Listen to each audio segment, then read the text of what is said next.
everybody, welcome to Senya Hospitality Solutions. We give you the inside scoop to the event industry one video at a time. Last week we did an video on environmentally friendly tips and tricks on how to have an environmentally friendly or eco-friendly wedding. Today we're doing part 2, so let's get right into it.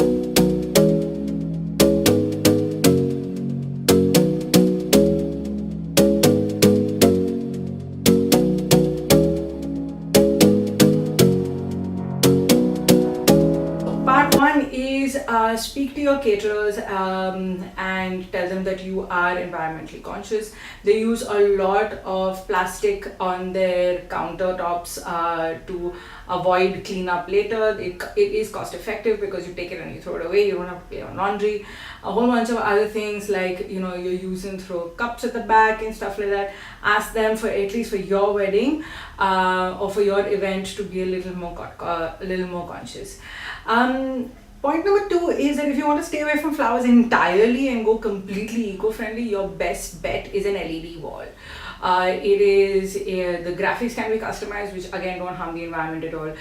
They come in, they can be dismantled, go again, and you can play around with them these days. You can do paneling, you can do graphics that move along. It really looks nice, so look into that and see if that floats your boat. It goes brilliantly well with Sangeets especially, so look into that. Giveaways. If you're doing giveaways for let's say your Mehndi function or whatever, try staying away from your standard chudi, potli sort of scenario, because A, it's been done to death and nobody wants to see that anymore.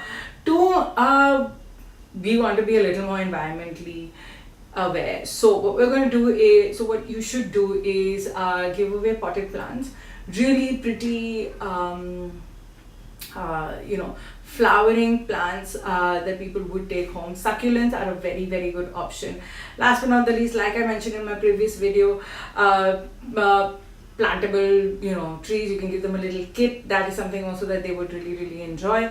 Last but not the least, you could also give them a certificate that says that you have planted 10 trees in their name, and that basically gets the job done. And you can do that on plantable paper. There you go. Last but not the least, so this is something that a lot of us Parsis do. Yes, I'm leaning into my heritage.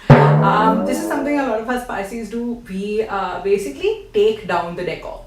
Like the kids go running around after the event is done, and they'll pick up, they'll remove the flowers, they'll do this, they'll do that. Now the good part about this is that the flowers don't go to waste, and they are in somebody's home for a very long time. Now remember this, you have paid for this. So you can, if nobody touches the floral work at the end of it, you can always ask your florist to send them home, especially your centerpieces. In fact, I have done this in one of my events. I've basically left a little card on the centerpiece saying, "Take me home." So whoever, gets, the centerpiece, they get to take them home. Last but not the least, now this is it's a little, you've heard of the saying that says, think global, act local. This is what we're doing this season. Try and use food, flowers that are locally available. They help in the long run quite a bit because it cuts down on transportation, it cuts down on maintenance if flowers have to be frozen, etc. If you cut out all of that back end work, right, and you just use what's locally available, it helps the local farmers and the local florists and stuff like that, the local nurseries and all of that, but it also cuts down on carbon emissions and everything else in the long run. So that is something that you could look into.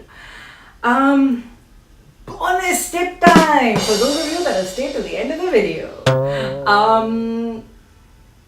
So this is something that I have noticed a lot. One is that we all come with drivers, especially in India, right? We all come with chauffeur different cars.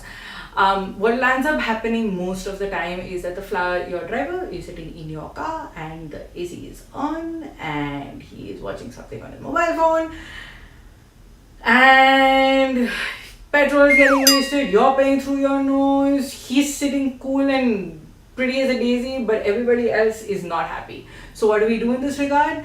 Create a small little enclosure for the drivers where they get fed, where they have a place to relax, and basically the cars are switched off.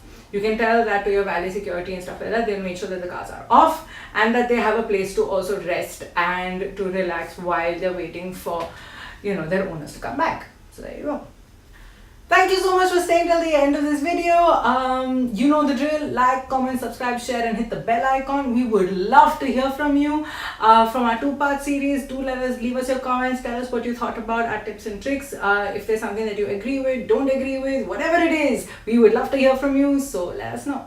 And until next time.